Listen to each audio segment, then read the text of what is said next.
queridos amigos, pues bienvenidos. Estamos aquí en ChinTV, en Perfiles Forenses, y hoy es una delicia la persona que voy a presentar. Ustedes la conocen, mas sin embargo, hoy la tengo yo. Así que quiero presentar con mucho cariño, con mucho respeto a toda su trayectoria, y bueno, voy a comentar un poco de ella, y posterior pasaremos a ese gran tema que tenemos el día de hoy.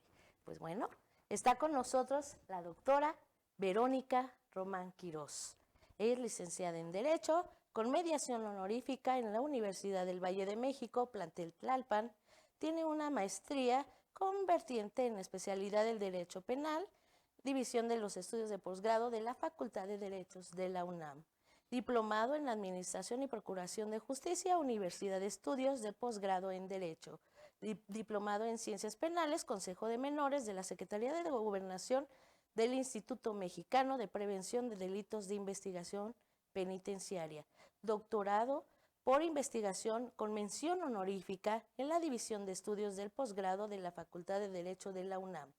Doctorado por la investigación Universidad Hispalense de Sevilla, España, bajo la tutoría del profesor Dr. Miguel Paloino Navarrete. Estancia de investigación en seminarios de filosofía de derecho de la Universidad Richard y, bueno, pues la especialidad judicial del Tribunal de Superior de Justicia del Distrito Federal. Diplomado en estudios avanzados en victimología, y quiero comentarles algo. Ella tiene muchos reconocimientos. Estaríamos todo este tiempo aquí planteando todo este currículum tan extenso que cuenta de más de 25 hojas. Y bueno, para mí de verdad es un deleite, es un orgullo tenerla el día de hoy en Perfiles Forenses. Y bueno, vamos a tratar un tema muy interesante, muy importante. Bienvenida, doctora Verónica. Maestra Cari, muchísimas gracias por tu invitación a este programazo Perfiles Forenses. Muy bien, y bueno, pues vamos a entrar en este tema que decimos, ¿qué debes saber del derecho penal como gobernado, ciudadano o habitante de nuestro México? Es algo específicamente para que nuestra audiencia pueda comprender. Así que es una charla a la que no estamos acostumbrados, pero realmente ella abarca esta parte tan sencilla para que ustedes puedan entender. Bienvenida, doctora. Querida maestra Cari, muchísimas gracias. Y para toda la audiencia, que ya sabemos que no todos somos abogados, pero por supuesto que tenemos que ver con algún abogado, es muy importante saber que somos siempre gobernados, habitamos un lugar y formamos parte de una ciudadanía cuando empezamos a ejercer nuestros derechos. Por eso es súper importante tomar en cuenta que el derecho penal es una herramienta, es una protección, es una forma de hacer que todos nos miren con ese respeto, con la garantía, con la protección que merecemos. De ahí que para distintos grupos nos vamos a ver identificados y protegidos a través de las decisiones que han tenido las autoridades judiciales de nuestro país.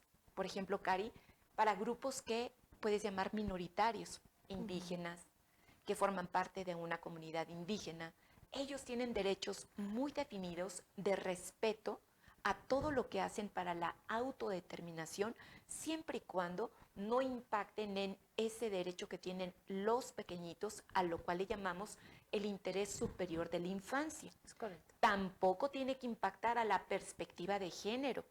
Eso abarca a todas las personas que están en una situación de vulnerabilidad, que tienen estructuras de una asimetría del poder, que se pueden observar jerarquías, que se pueden ver impactos de poder.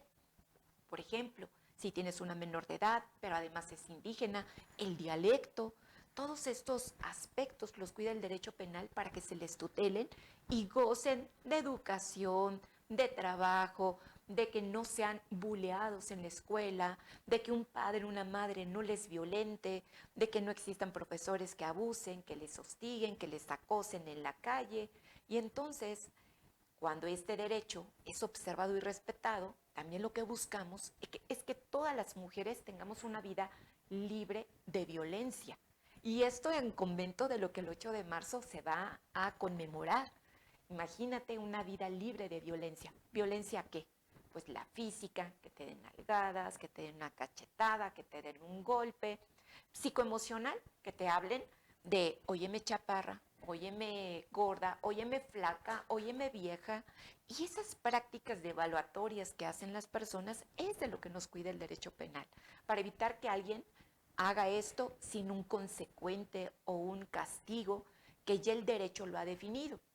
Y también es muy fácil observar que en grupos especiales, fíjate, cuando alguien ha sufrido de algún evento que ha afectado uno de sus derechos, podemos hacer que esa persona tenga acceso a la carpeta, a la información, a que aporte testigos de esos hechos, a que sea creída en la versión que te viene a contar, a que le decretes una medida para que le asegure una protección, a que tú le lleves esa asesoría jurídica, a que esa asesoría jurídica sea clara, oportuna, sea vivaz, participativa, para que se aporten todos los elementos.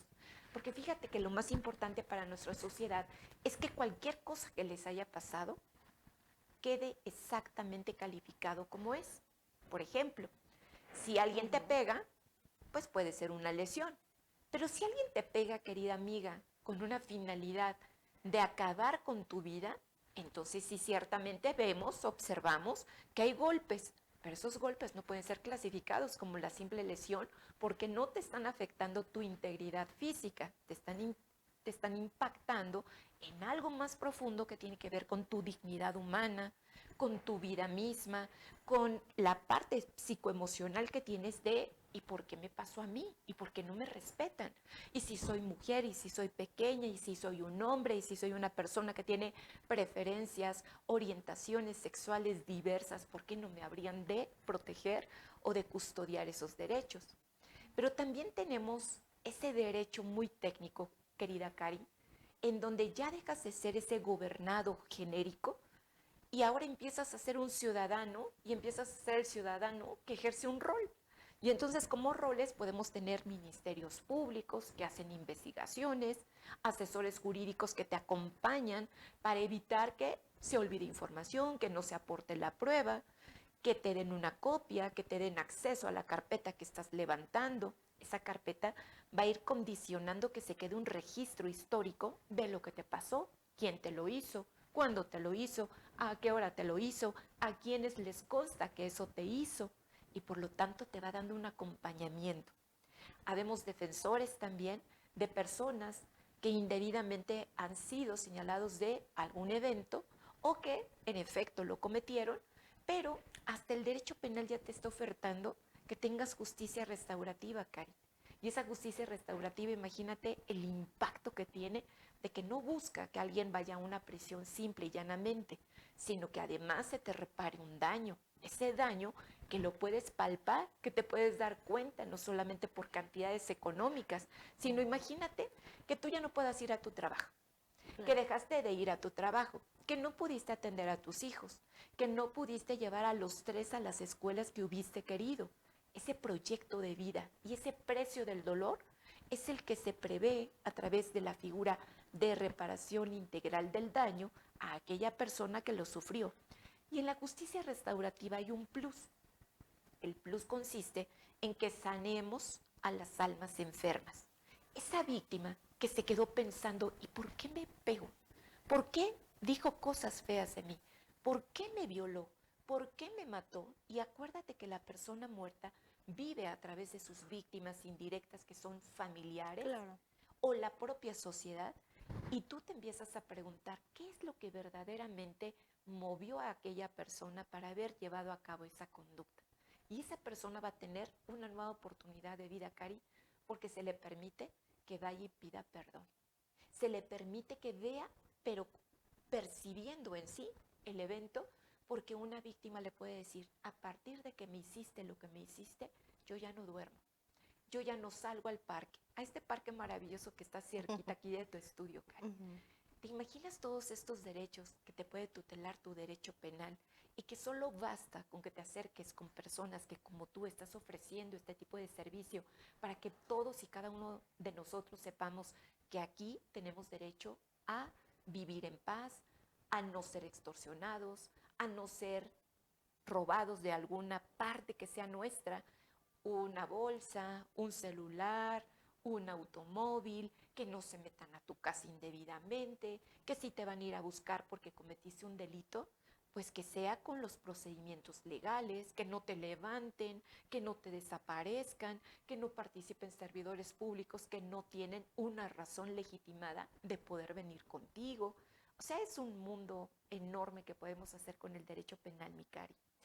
Realmente es una explicación siempre tan clara, tan precisa en el punto, ¿no? En el cual nosotros comprendemos toda esta gama de situaciones que está dentro del derecho penal, ¿no? Pero, por ejemplo, nosotros como unas personas que desconocemos, digámoslo, en una situación, desconocemos el derecho, eh, tenemos por ahí una situación como un delito, ¿verdad? ¿Cómo se procesa? Porque dicen muchas veces, es que, pues pero aquí llevo 5 horas, pero me dicen que me espere, ¿no? Y resulta ser que también la parte de, ok, bueno, vamos a ver cómo vamos a comenzar, pero también depende mucho del trato, ¿no? Mucho de la no empatía, mucho de lo que usted habla. Si fuese de esa manera tan correcta, diríamos, de verdad, estaríamos a otro nivel. Mas, sin embargo, comenzamos por ahí a poner mi denuncia. Así es. ¿No? Y ya no hablemos de esta parte, bueno, que quiero que también me hable, pero me refiero a decir, ok, es un adulto, pero cuando es un niño y no lleva acompañamiento, todavía es algo más. ¿Cómo nos puede explicar un poquito esta parte? Cari, has tocado temas tan sensibles que tenemos que concientizar, sensibilizar a quienes nos estén viendo y escuchando. Somos capaces de irnos a formar por un café, a recibir un pastelito, un chocolate, un premio. Tenemos que ir a poner en conocimiento de lo que nos ha pasado ante las autoridades, sabiendo que hay mucho trabajo, sabiendo que efectivamente tenemos que esperar a que nos asignen a alguien que se va a encargar para poder hacer el inicio de una investigación, para saber que me tienen que tener sentado y que me van a estar observando y van a estar transcribiendo lo que yo esté en ese momento comentando de lo que me pasó. Eso, que se llama entrevista, tiene una finalidad de verificar qué afectaciones tiene una persona psicoemocionales, no solamente en la parte física de su cuerpo, sino también que esto impacta en qué tipo de atención te va a proporcionar tu Estado de Derecho. Tratamiento psicológico temprano que va a evitar que tú te quedes con una secuela de, ya sabes, odio, violencia, Claro. y que generes en un círculo. Y más cuando se trata de pequeños, a los que les llamamos personas de la infancia con respeto y ya no personas menores de edad, aunque lo sean por edad, efectivamente a ellos deben de actualizarse y activarse formas diferentes de investigar, Cari. Y en eso consiste el derecho penal con sus avances. Te explico rápidamente. Bien. Si un pequeño necesita de su mamá que esté presentando en ese momento junto con él la historia de lo que le pasó, es obvio que necesita sentirse con una persona de confianza, arropado. Pero también puede ser que las autoridades observen que esas personas están siendo obligadas o que no están siendo atendidas como deben porque ellos quieren emitir más señalamientos, quieren señalar a más personas y tal vez hay alguien que se siente como esa persona que le dice, calla porque nos puede frenar ese suministro de parte económica. Entonces, por eso es tan importante que lo viva el Ministerio Público especializado con el personal pericial, que son peritos en materia de psicología y que conocen de estas formas de cómo pueden comunicarse con las personas de la infancia para extraer el mayor número de datos, y a esto se le procura que no lo vuelvan a llamar a posteriori. ¿Por qué? Porque precisamente estamos cuidando que no sean revictimizados, sobrevictimizados. ¿Por quiénes? Por las mismas autoridades que están pretendiendo dejar plasmado lo que no se va a mover. Eso es un cajón de seguridad que va a empezar a confirmarse a través de cada uno de los actos que practiquen esas autoridades para corroborar la versión original, para ir en búsqueda inmediata de las personas que los lastimaron, para conseguir a los testigos suficientes o peritos suficientes en las materias de idoneidad y que vayan y le prueben a un órgano de juzgamiento, que es un juez, qué fue lo que pasó, quién lo hizo, en contra de quién lo hizo, y que él le dicte en una clasificación jurídica lo que le pasó. Por eso es tan importante que sí vayan, que tengan paciencia, que tengan sensibilidad, pero por supuesto se ha pedido de todas las autoridades que con estos protocolos que son la perspectiva de género, el protocolo de la infancia, el protocolo de una homologación de investigaciones, que lo hagan de tal manera tan exitoso que seguramente habrá una sentencia con todas las consecuencias, que esa persona se va a empezar a sentir segura, feliz de nueva cuenta, porque va a ir acompañado de un tratamiento que es el idóneo para evitar que se quede en la profundidad de su cerebro registrado que alguien lo vulneró, que alguien lo despreció, que alguien se burló de él, que alguien es capaz de someterlo físicamente, y gracias a eso tiene un Estado que lo tutela, que lo protege, y está encontrando además a toda esa comunión que tenemos nosotros en las autoridades. Las tenemos que ver como las que nos van a resolver, Cari. Y ellos tienen que respondernos de la misma manera, en tiempo, porque son plazos razonables, en una forma tan diligente que no olviden preguntar algo que sea necesario. Algo que además a su capacidad, por ejemplo, que tú dijiste, siendo pequeños, tenemos que tener una forma de ubicarnos en el día. Ah, pues acababa de llegar de la escuela. Oye, ¿tú más o menos de qué hora vas a la escuela? Ah, pues voy a la escuela de las 8 de la mañana a las 12 del día. ¿Y cuánto tiempo te toma caminar o tomar un transporte para que llegues a tu casa? Ah, pues me toma más o menos 10 minutos o me toma una hora. Y vas tú entonces como autoridad fijando fechas, horarios y nombres de personas lo más completas que se puedan, o pedimos descripciones. Oye, ¿me podrías decir si era alto, si era de qué color de sus ojos? Claro. Porque todo eso me va a hacer que yo tenga una efectividad para ti y que tú no te sientas traicionado de que veniste, me desvelaste esa historia de lo que te pasó. No, yo me convierto en tu coadyuvante y entonces empezamos a caminar para rescatarte de esas garras de la delincuencia, que las puedes tener además, Cari, en tu casa, lamentablemente, o la puedes tener en la escuela, en el trabajo, en la sociedad, y no solamente en una ciudad, sino, por ejemplo, en una república que estés viviendo y que esté descompuesta por determinadas cosas. Claro, abarca todo, ¿no? Pero realmente, pues bueno, en estas circunstancias, como bien es cierto, lo acabas de decir, doctora, pues es en un entorno más cercano. Regularmente ahí es donde es un entorno más cercano, la escuela, la familia y demás. Esto que tengo tanta atención de lo que nos estás platicando me conlleva a hacerte esta pregunta. Realmente, hoy en día, obviamente necesitamos una capacitación, Sí. pero una capacitación. Nosotros decimos, bueno, todos los días dicen, ¿por qué estás en clase por eso? ¿No? Es domingo, es en la mañana, bueno, porque realmente tiene que ser constante. Pero, primordialmente hoy, el juzgador requiere de una capacitación multidisciplinaria. No nada más de saber de derecho y demás. ¿Cuál es tu opinión respecto a esto? Fíjate que en años pasados estuvimos ocupados de darles capacitación a todo aquel que tenía que ver con investigación o juzgamiento. La investigación sirve para que yo acumule en una carpeta lo que le voy a ir a presentar a ese juez, que precisamente va a escucharme, va a verme, va a estar viendo las actitudes de los testigos y hasta la que llegue a tener la víctima. Pueden ser pequeños, pueden ser madres, pueden ser señores que salieron a trabajar. Entonces, ese juez, como tú dijiste muy bien, Mikari, no solamente tiene que ser una persona sabia en el derecho penal, en el proceso, en los recursos, en los derechos humanos, sino que tiene que estar actualizado y de tal manera impuesto de los protocolos que sacaron autoridades incluso internacionales para proteger derechos nacionales. Cuando dictan sentencias en contra de un país y le dicen, hey, te tardaste 10 años en darle justicia a una víctima, entonces a ese juez le dicen, no vuelvas a permitir que ese error falle.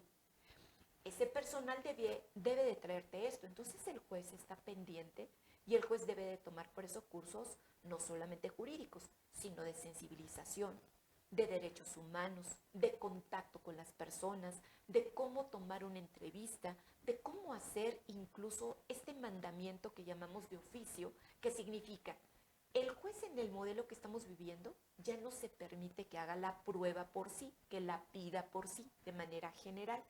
Pero en estos casos que estuvimos observando, que se iniciaba, por ejemplo, una investigación por una víctima, que haya sido una mujer, que haya tenido 7 años de edad, que haya pertenecido a una comunidad indígena, o sea, voy sumando vulnerabilidades. Cuando esto pasaba y se creía erróneamente que fue un homicidio, porque se acabó con la vida de una pequeñita, pues no, el juez tenía que estar acorde a lo que ya le avisaron y decir, si hay alguien que no está calificando esa pérdida de la vida de manera debida, yo tengo que evitar que lo dejen como un homicidio y que lo empiecen a ver como un feminicidio.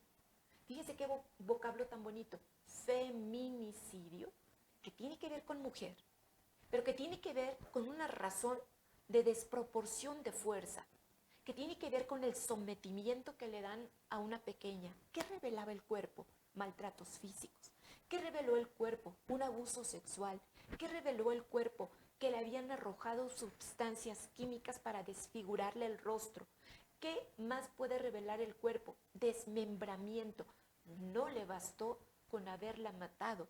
Necesitaba quitarle todo el poder que podría significar una persona porque su felicidad, porque la forma en que se conduce le molestaba, le agraviaba. Entonces tratan de acabar con esas figuras y por ello surge el protocolo de perspectiva de género. Y el juez tiene que entrenarse para decir, como yo ya vi que no hiciste bien tu prueba, te voy a pedir, perito, que te pronuncie sobre estos aspectos. Y fíjense, un perito, vamos a pensar, ¿será acaso que un perito me pueda responder más preguntas que a veces las limitantes que les dejó el Ministerio Público como encargado de esa investigación? Y la respuesta es claro que sí, porque el juez le puede preguntar, oye perito, ¿qué te parece si me empiezas por contar qué aspectos ves tú que revele el cuerpo que no se trató de una muerte sencilla? Y entonces el perito médico va a hacer una descripción, Cari. Le desmembró el brazo derecho, la pierna derecha. Las mujeres, cuando son personas de mando, tienen que ser descontroladas, desfiguradas, invisibilizadas de ese aspecto, porque entonces lo que te está revelando la psicología de esa persona que acabó con su vida es porque la veía como un peligro y como una persona que tal vez se identifique con un pasado de algo que le pasó y que evidentemente necesite acabar con eso que le pudiera significar a él una afectación. Entonces ese perito empieza a darte contestaciones. Oye, ¿y hubo una agresión sexual? ¿Por qué me la puedes afirmar? Sí, porque no nada más hay un enrojecimiento en las partes genitales de la víctima. ¿Sabes qué hubo? Desgarramientos, sometimiento. No es un sexo que esté consensuado. Laceraciones, claro. Y lamentablemente eso, mi Cari, no podemos dejar que pase. Porque si un juez es indiferente al dolor, es el juez que dice, bueno, ya con que lo clasifiquen como homicidio basta. Pero como el juez tiene observadores, y esos se llaman visores de la sociedad, es muy importante saber, querida Cari, que hay uno que va a revisar al de abajo y otro que va a revisar al que acaba de revisar.